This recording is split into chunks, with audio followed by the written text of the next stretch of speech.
Welcome to Blushing Phoenix. My name is April. I am the founder of Blushing Phoenix, and I'm so glad you have dropped by today. Today, I'm going to share with you 3 things that I've learned from meditation practice. Stick around. Stand up straight. Gonna rise like a champion.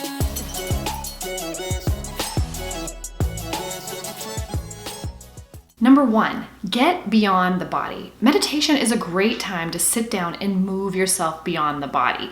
Now, if you have dealt with chronic blushing and flushing, such as yours truly, then you know that our body is always sending a signal, always giving a message, always running the show. And that's what I embarked on this journey of saying like, hey body, I see you, I hear you, I'm listening to you, but you can't control and dictate the outcomes anymore. So getting alone, having that time in a meditation practice is giving me space to get beyond the body. And here's what I mean by that.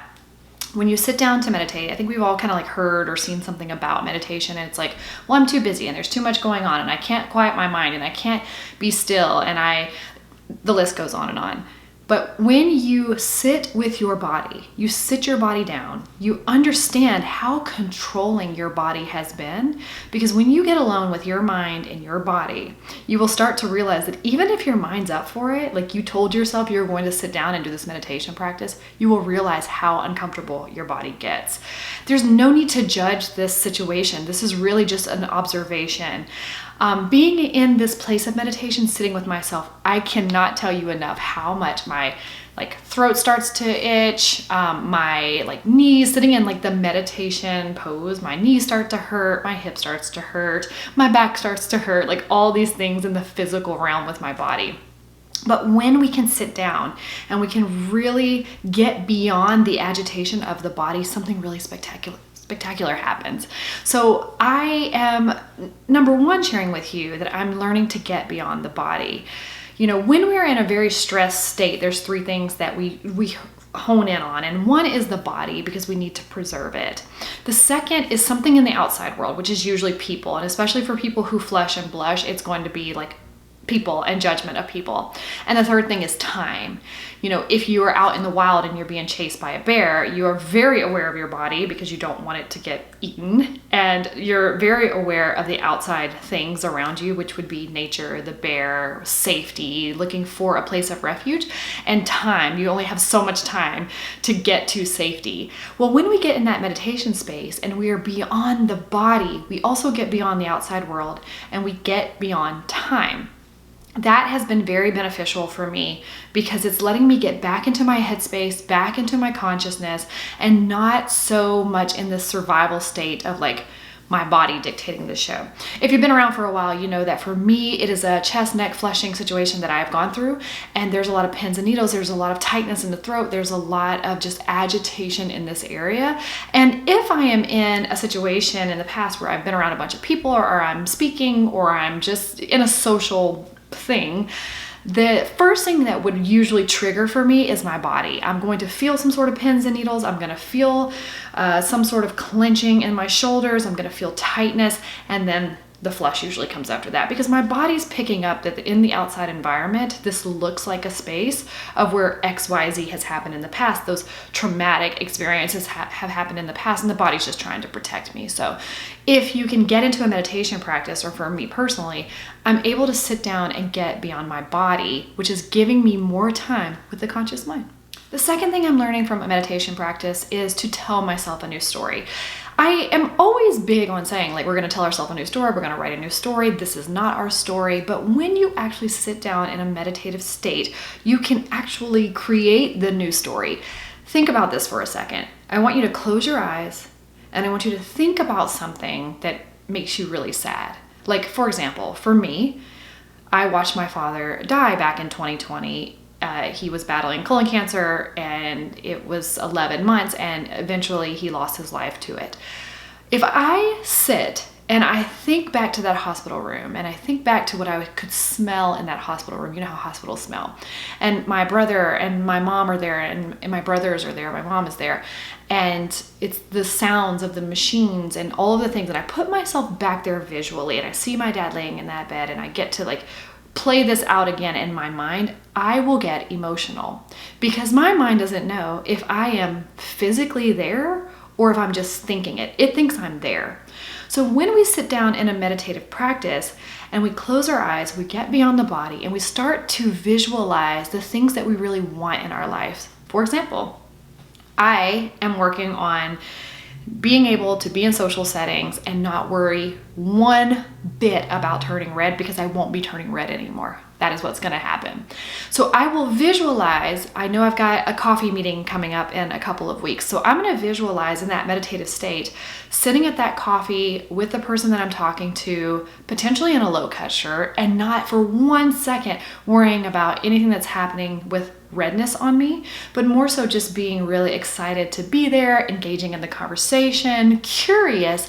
And I'm going to go through that visualization in that meditative state so that my body knows how to react once I'm there. Then when the situation actually happens, I've been there before. So my body knows how to react because I've already told it and cued it what it needs to do when we're in those social situations. Another thing I've been doing with, telling yourself a new story in the meditative state is that when I'm in that meditative state and I'm in that visualization process, I'm telling myself in a social situation, I'm excited. I want to be here. I'm so excited to be here. I can't wait to talk. I can't wait to hear what they have to say.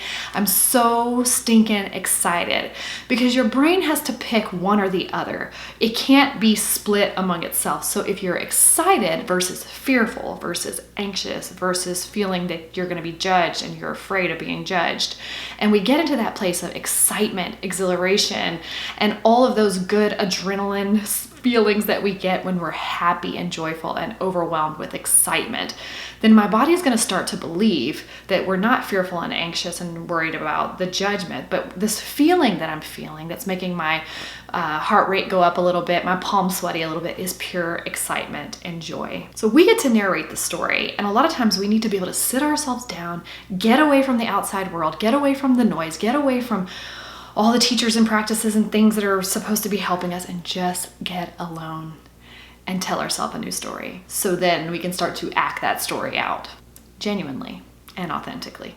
The third thing I'm learning from a meditative practice is that I really enjoy being with myself. It's something that I look forward to doing every single day, sometimes multiple times a day. And sometimes what that looks like is just starting out by setting a timer on my watch for 7 minutes, because I know it's going to take me about 2 minutes to kind of get through all the to-do lists and all the things and all the rushing. And I just do a little bit of some breathing practice for those 2 minutes.